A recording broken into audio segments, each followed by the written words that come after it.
कैसे हैं आप? उम्मीद करते हैं आप सब खैरियत से होंगे, खुश होंगे और हमारी दुआ है कि हमेशा खुश रहें, हँसते और मुस्कुराते रहें। मेरा नाम है रहमान और अनवर मैं हूँ मोहम्मद शफी। और मैं हूं ज़फ़र इकबाल। और आज हम जिस वीडियो पे रिएक्ट करने जा रहे हैं, इस वीडियो का टाइटल है व्हाई पाकिस्तान स्ट्रगल्ड आफ्टर 1947। तो देखते हैं सैयद मुजम्मिल साहब की वीडियो। अगर वीडियो पसंद आए तो वीडियो को लाइक, चैनल को सब्सक्राइब ज़रूर कीजिएगा। करते वीडियो स्टार्ट और देखते हैं। उन्होंने कहा कि आप ना पश्तून हैं, आप ना पंजाबी हैं, आप ना बलोच हैं, आप ना सिंधी हैं, ना सराइकी हैं, ना गिलगिती हैं। आप सिर्फ और सिर्फ एक ऐसे आइडेंटिटी बेस्ड पे मुसलमान बने जिसकी अरब आइडेंटिटी से बहुत ज़्यादा रिलेटिविटी 6 से 7 हज़ार ख़वातीन को सिर्फ जेल में इसलिए बंद कर दिया कि they could not produce evidence of them getting raped. नमस्कार, आपके साथ मैं अदिति त्यागी और आप देख रहे हैं हमारे साथ पाकिस्तान से एक यंग आवाज, लेकिन इनके जो चाहने वाले हैं बहुत ही रैशनल और रियलिस्टिक आवाज बताते हैं। इनके अपने क्रिटिक्स भी हैं। हमारे साथ पाकिस्तान से जुड़े सैयद मुजम्मिल हैं। बहुत बहुत स्वागत है मुजम्मिल, आपने अदिति त्यागी ऑफिशियल को टाइम दिया। Thank you so much and I really appreciate that you have joined. Thanks a lot for having me. Thank you. तो सबसे पहले मुजम्मिल, जो बड़ा सवाल होगा, एक ऐसा टाइम जब पाकिस्तान स्ट्रगल कर रहा था लोन के लिए और इंडिया जो है वो एक के बाद एक वर्ल्ड ऑर्डर में ऊपर जा रहा है।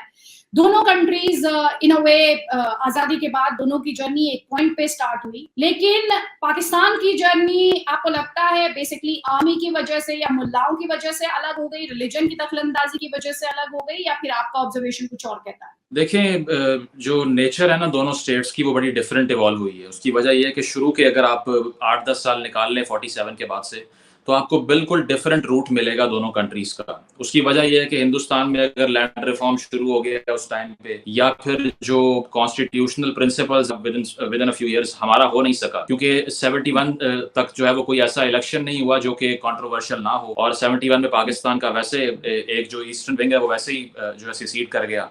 73 में जाके पाकिस्तान को पहला कॉन्स्टिट्यूशन मिलता है जिसके तहत आज तक हुकूमत कर रही है। और इसका मतलब यही है कि हमारा 47 से 73 तक कॉन्स्टिट्यूशनल कंसेंसस डेवलप नहीं हो सका। और एक अनफॉर्चुनेट चीज ये है कि जिन्ना साहब की डेथ भी पार्टीशन के फौरन बाद हो गई और लियाकत साहब को भी असैसिनेट कर दिया गया। इसके बाद जो है वो मार्शल लॉस का दौर शुरू हुआ खान साहब के under. As a state, as a country, वो एक डेमोक्रेटिक इंस्टीट्यूशन को सॉलिडिफाई करके आगे बढ़ना शुरू हो गई, जो कि एक सेल्फ करेक्टिंग मैकेनिज्म होता है। Pakistan went down the line of a garrison state actually. उसकी वजह यह है कि अयूब खान साहब के आने के बाद से रियासत की पॉलिसी वो थी जो कि उस दौर की मिलिट्री को सूट करती थी। तो उसकी उस स्टैंड पॉइंट से जितने फैसले किए गए वो सिर्फ एक गैरिजन स्टेट की आइडिया को सपोर्ट करने के लिए किए गए। जिस तरह से आपने non aligned movement sign, NAM cold war के टाइम पे हमने नहीं की, हमने सीटो और सेंटो साइन कर दिया, हम अमेरिकन ब्लॉक में चले गए। इसके अलावा पेशावर की एयर बेसिस को यूज करना शुरू कर दिया रशिया के अगेंस्ट। जब वो सेंट्रिस्ट पॉलिसी भी ना अपना सके, कोल्ड वॉर के दौरान भी हमने एक पार्टिजान शिप शो करके और गलत पॉलिसी को परसू किया। तो देखा यही जाता है कि जो पहले 8-10 साल थे उन्होंने डिफाइन किया कि दोनों रियासतें, दोनों कंट्रीज किस समत में, किस डायरेक्शन में जाएंगे। और अनफॉर्चुनेटली 47 से 58 तक मैं अक्सर कहता हूं पाकिस्तान में 8 प्राइम मिनिस्टर आए with in a span of 10 years, जिससे पहले दिन से ये साबित हो गया कि PM जो है पाकिस्तान का, उसके पास इतनी पावर नहीं है। क्योंकि गवर्नर जनरल जो जिन्ना साहब खुद भी बन गए थे, वो बैठकर फैसले करना शुरू हो गए। बात करना चाह रही थी उसको ही डिसॉल्व करना शुरू कर दिया गवर्नर जनरल की तरफ से। तो उठने भी उस पर मोहर लगा दी कि हाँ ठीक है। तो नजर यही आता है हिस्ट्री को पढ़ के कि पहले 8-10 साल में ये फैसला हो चुका था कि किस रियासत ने किस तरफ जाना है। अनफॉर्चुनेटली पाकिस्तान में अब भी एक डेमोक्रेटिक स्ट्रगल जारी है और एक डीप स्टेट है, एक वैसे स्टेट है जो आवाम को दिखाने के लिए, तो वो स्ट्रगल जो है it is still very much alive. आप डीप स्टेट का जिक्र कर रहे हैं मुजम्मिल, मैं आपसे ही सुनना और जानना चाहती हूँ। मैंने बहुत पढ़ा है, बहुत सुना है, लेकिन मैं आपसे जानना और समझना चाहती हूँ डीप स्टेट, दुनिया उस डीप स्टेट को कैसे देखती है? Modern democracy. जी जी जी, बात रखिए। हाँ, मैंने कहा कि डीप स्टेट को पाकिस्तान के लेंस से समझना दुनिया के लिए इसलिए मुश्किल है कि मॉडर्न स्टेट्स में ऐसा फिनोमेना एग्जिस्ट नहीं करता। तो पाकिस्तान में इस तरह से है कि एक तो पॉलिटिकल पार्टीज पहले दिन से वीक रही, क्योंकि अगर हम पार्टीशन से पहले का भी एनालिसिस करें तो जो ग्राउंडिंग कांग्रेस की थी हिंदुस्तान में, वो मुस्लिम लीग की नहीं बन सकी अनफॉर्चुनेटली, क्योंकि मुस्लिम लीग में सर्टन फैमिलीज का रूल आ गया। 30 से 40 बड़े खानदान थे जिनके पास बहुत पैसा, बहुत दौलत थी, और उनका वो कनेक्शन नहीं था मैसेज के साथ। तो इसीलिए डिसीजन मेकिंग इतनी कहना चाहिए कि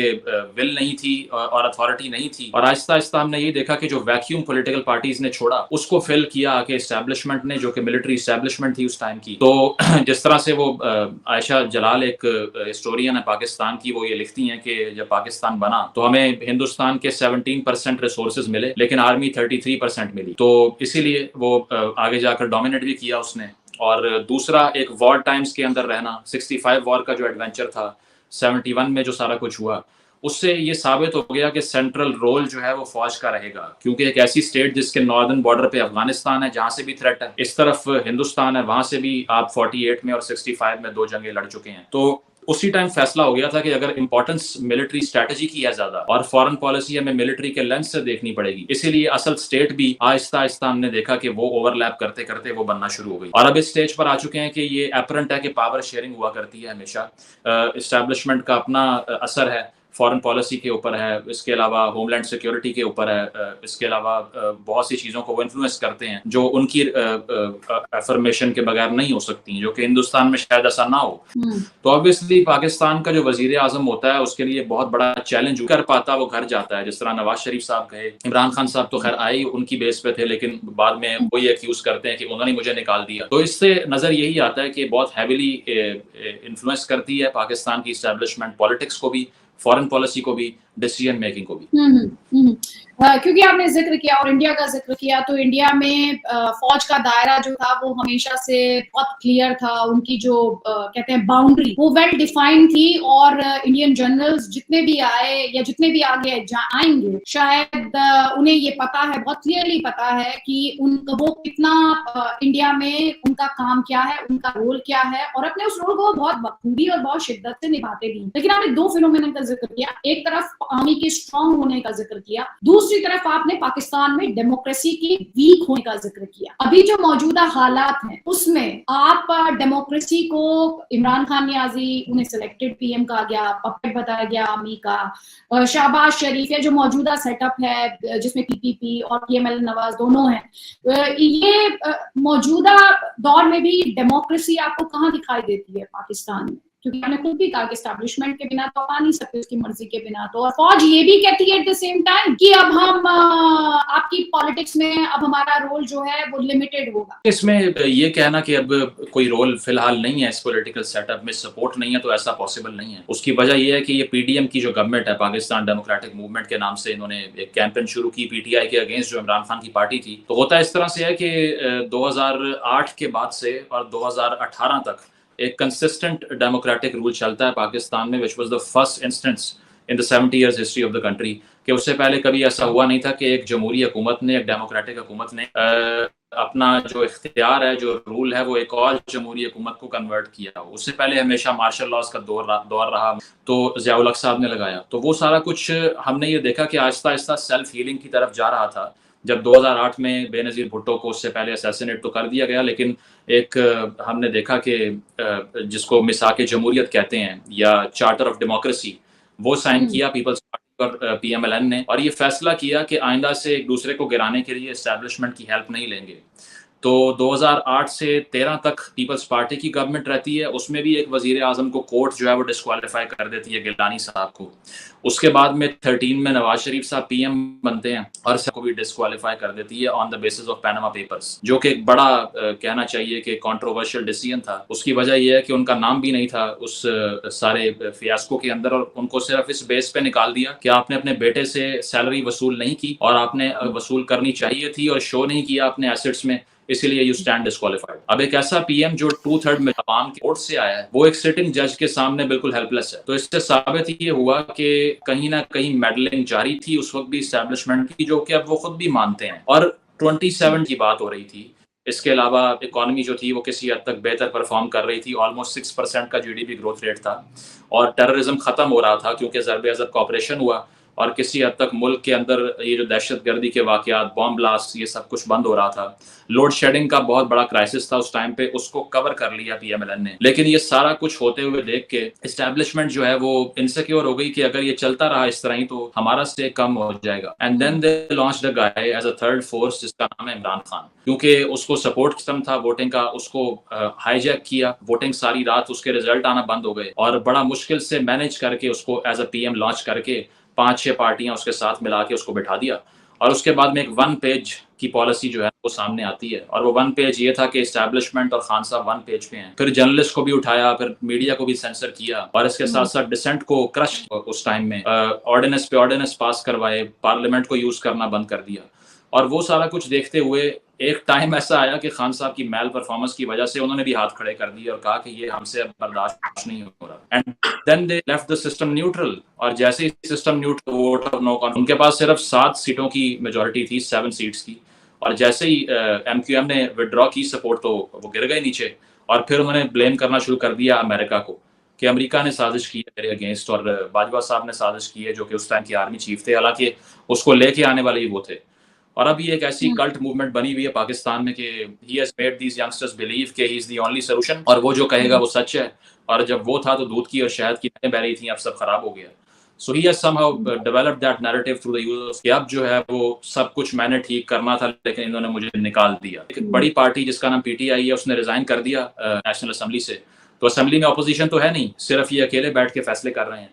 और इलेक्शन का डिले जो है वो बहुत बड़ा क्वेश्चन मार्क है, क्योंकि असेंबली डिसॉल्व कर दी पंजाब की और KPK की खान साहब ने, 3 महीने से ज़्यादा का वक्त हो चुका है, लेकिन फिर भी इलेक्शन नहीं हुआ, प्रोविंशियल इलेक्शन, जो कि कॉन्स्टिट्यूशन की वायलेशन है। तो बड़ा क्वेश्चन मार्क है इनकी लेजिटिमेसी के ऊपर भी, और ओवरऑल टोटल केओस है।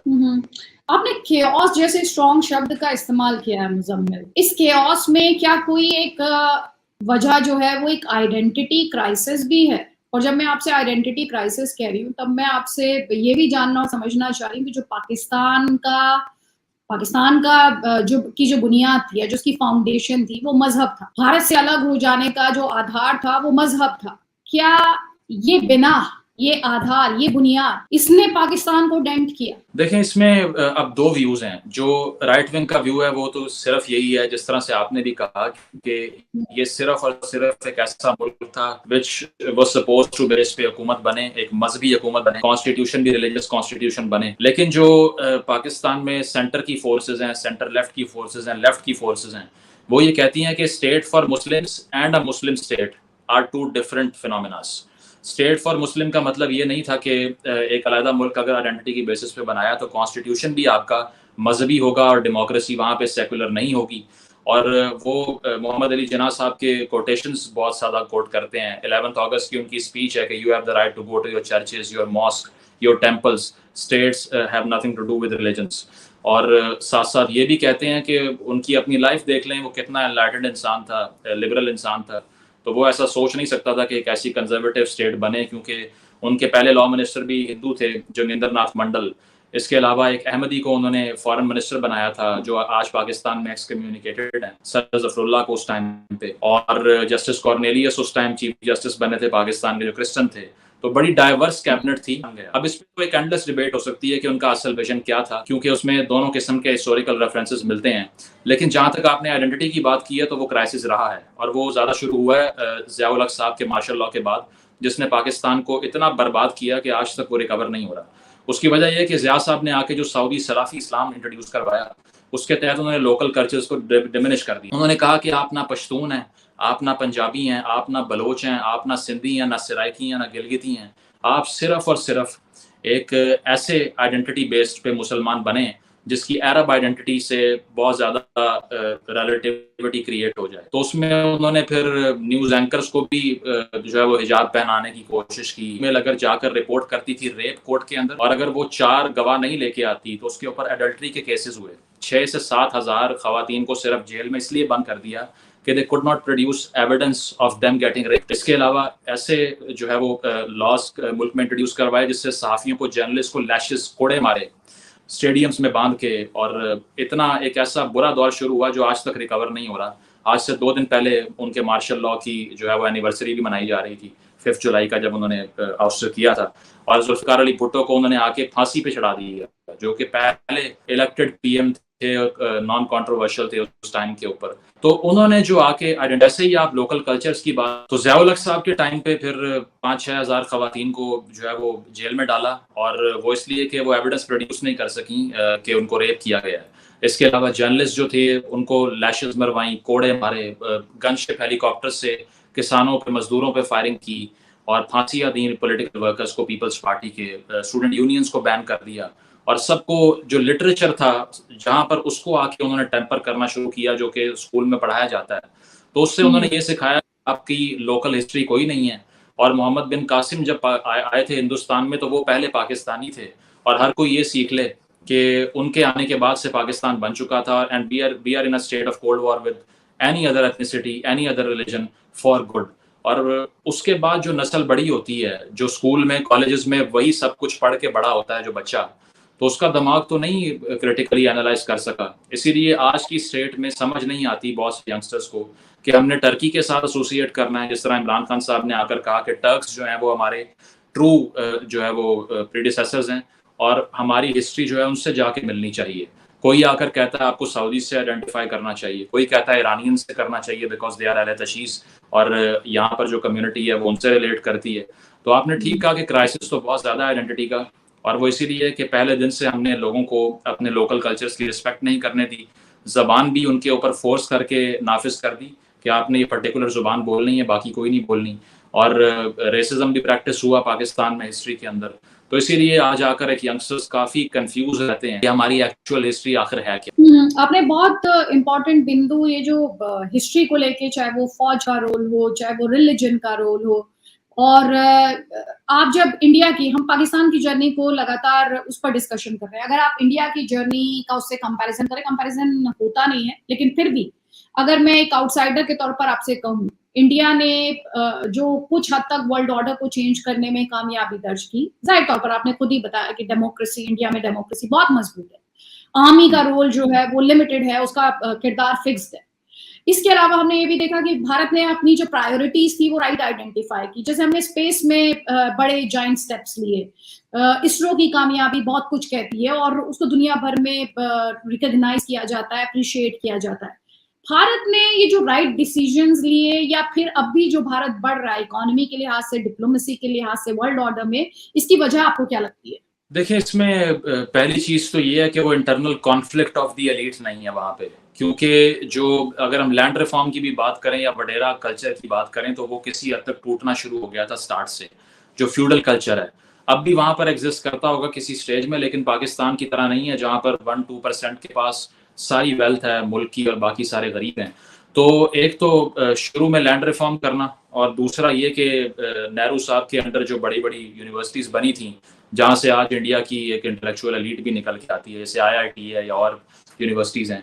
सो they contributed into the growth of the Indian mind, जो कि इंडिजिनस माइंड है, जो किसी पर डिपेंड करके ना क्रिएट हो बल्कि खुद हो, और जो पाकिस्तान में नहीं हो सका ऑब्वियसली, क्योंकि हमने एजुकेशन पे इतनी तवज्जो नहीं दी, हमने ग्लोबलाइज नहीं करने दिया अपने कल्चर को, और साथ साथ हमने जो है वो एक कंजर्वेटिव स्लांट के साथ आगे जो है वो बढ़ने की कोशिश की। तो एक तो सेकुलरिज्म की मैं बात करूंगा सबसे पहले, that is the major difference जो पहले दिन से हिंदुस्तान में और पाकिस्तान में रहा, क्योंकि जहां भी एक सेकुलर स्टेट आती है वहां पर ऐसा नहीं होता कि इंटरनल कॉन्फ्लिक्ट इतना बढ़ जाए, क्योंकि वो इंक्लूसिव होती है। वहां पर कोई मुसलमान हो, कोई हिंदू हो, या फिर किसी भी एथनिसिटी से हो, तो कोई ना कोई स्पेस उसके लिए होती है, क्योंकि स्टेट उसके खिलाफ जो है वो बहुत ज्यादा बाइस नहीं होती और उसके खिलाफ कोई प्रेजुडिस नहीं रखती। आज आकर जो इंडिया के बारे में कंसर्न्स हैं इंटरनेशनल कम्युनिटी को भी हो सकते हैं, पाकिस्तान में भी कुछ लोग हैं जो ये बात करते हैं, वो उसी सेकुलरिज्म को डैमेज होते देखकर हो रहे हैं।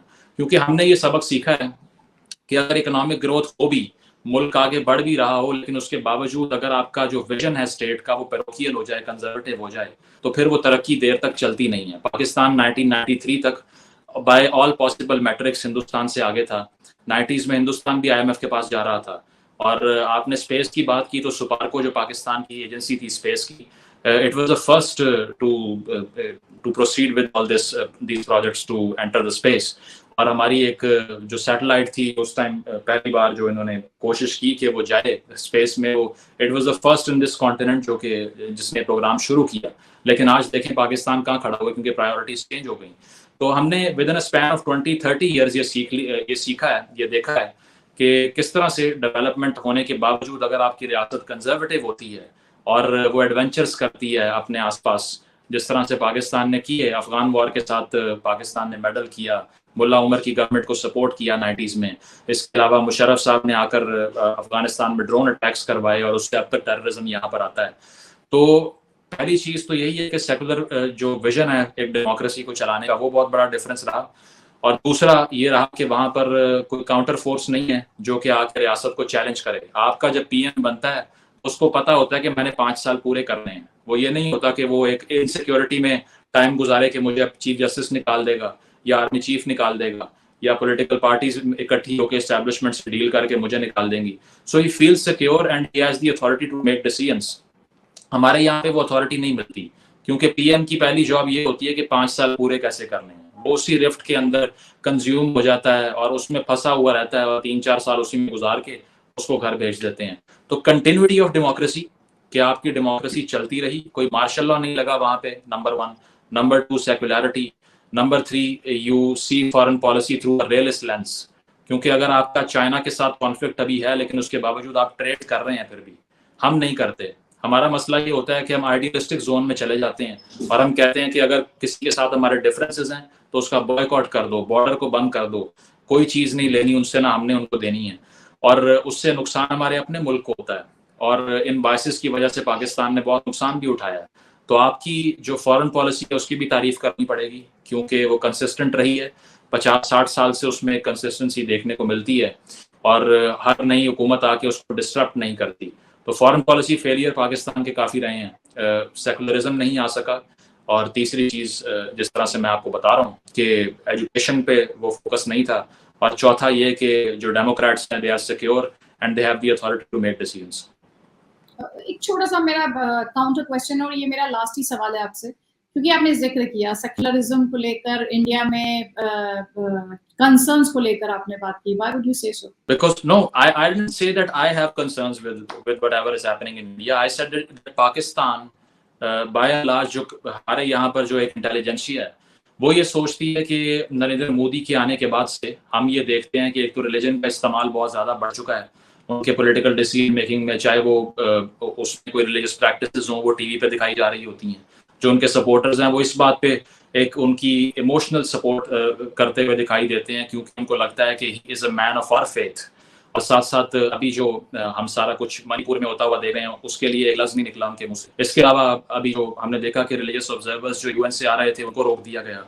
और ये वो चीज़ें हैं जो जिसको हमें सेलिब्रेट नहीं करना चाहिए। ना बहुत से लोग पाकिस्तान में करते हैं और कहते हैं कि देखें जी ये वहाँ पर यही हो रहा है, और उस पर एक फॉल्स पैरल क्रिएट करते हैं पाकिस्तान से। पहली बात ये, मैं इस बात को सपोर्ट ही नहीं करता कि पाकिस्तान में बैठ के हिंदुस्तान पे क्रिटिसिज्म किया जाए। उसकी वजह ये है कि मैं अपनी स्टेट को टैक्स देता हूँ और मैंने उनको अकाउंटेबल रखना है। मैं ये नहीं कह सकता कि देखो वहाँ पर क्या हो रहा है या कश्मीर में क्या हो रहा है, क्योंकि ये बातें करके हम अपने अवाम को बेवकूफ़ बनाते रहें। इसी तरह हिंदुस्तान में होता है कि वहाँ भी कुछ लोग ऐसे हैं जो सिर्फ और सिर्फ ये बात करते हैं कि आपके बॉर्डर के बाहर क्या हो रहा है उस पर ध्यान कीजिए, अंदर की बात नहीं करते।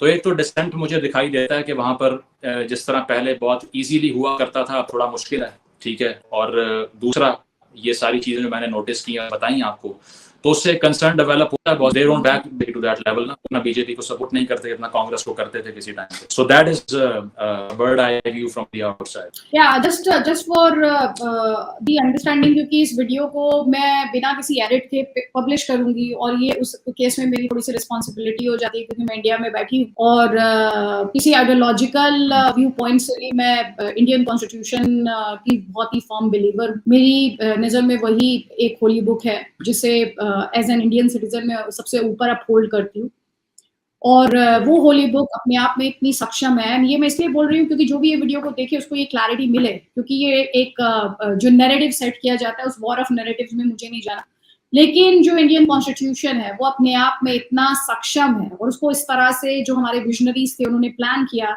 कि जैसे ही आप जाकर उसकी स्पिरिट को अटैक करने की कोशिश करेंगे, और जब मैं यहाँ पर कह रही हूँ मैं इंडियन गवर्नमेंट्स की बात कर रही हूँ, जैसे ही आप कोई भी इंडियन गवर्नमेंट अपनी बाउंड्रीज को ओवरस्टेप करने की कोशिश करेगी या उसको चेंज करने की कोशिश करेगी, जो इंडिया का कॉन्स्टिट्यूशन कहता है, हिंदुस्तान में जुडिशरी इतनी इंडिपेंडेंट है कि वो ऐसे किसी भी लॉ को, वो ऐसे किसी भी फैसले को इंस्टेंटली स्ट्राइक डाउन करेगी, because that power comes from the Indian constitution.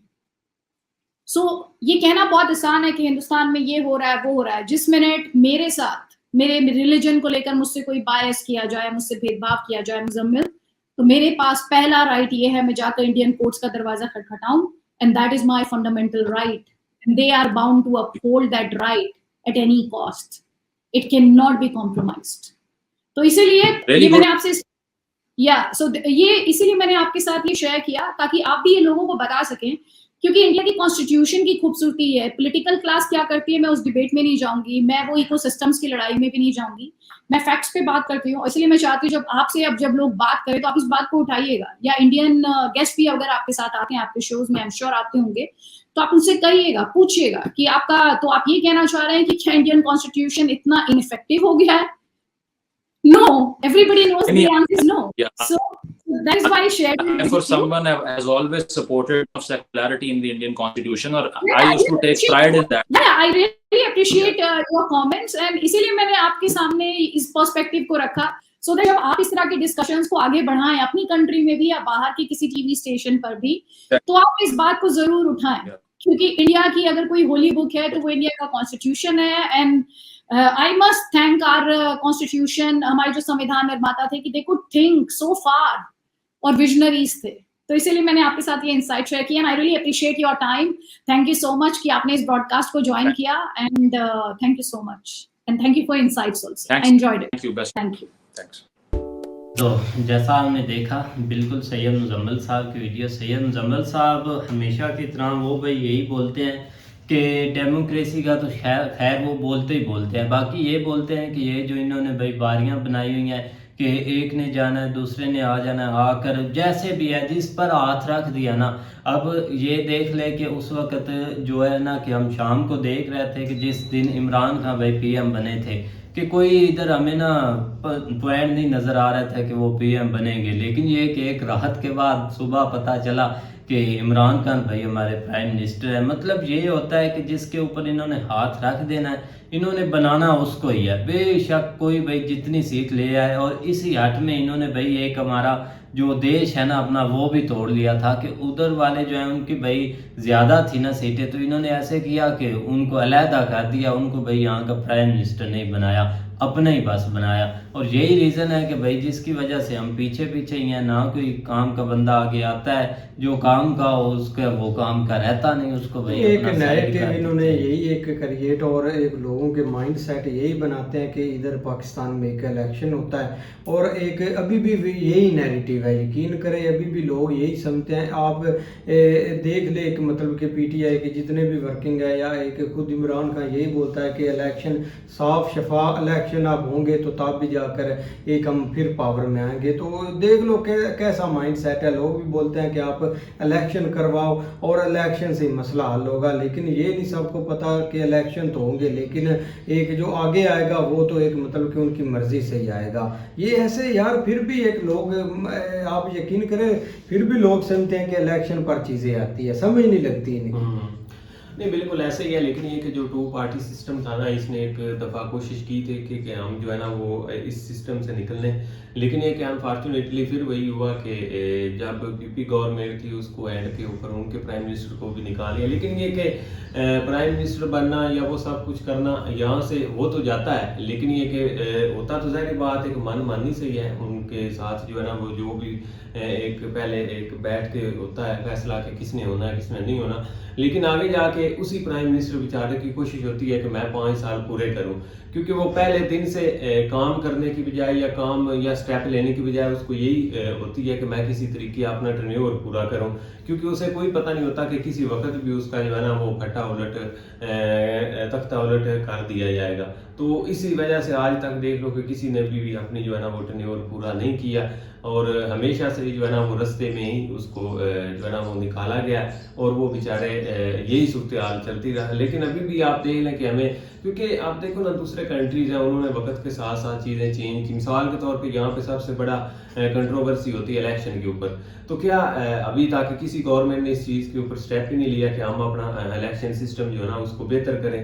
नहीं, कोई भी। लेकिन ये कि इमरान खान एक दफ़ा इसी अपने टर्नओवर में कोशिश की कि हम वो ईवीएम जो है ना वो मशीन्स लेके आए उसके ऊपर थोड़ा सा उन्होंने बजट वगैरह अनाउंस किया, यहाँ तक कि उसने कोई मशीनें वो तैयार भी कर ली थी जिसमें वो अंगूठों के ज़रिए जो है ना वो मतलब आगे वोट कास्ट होंगे।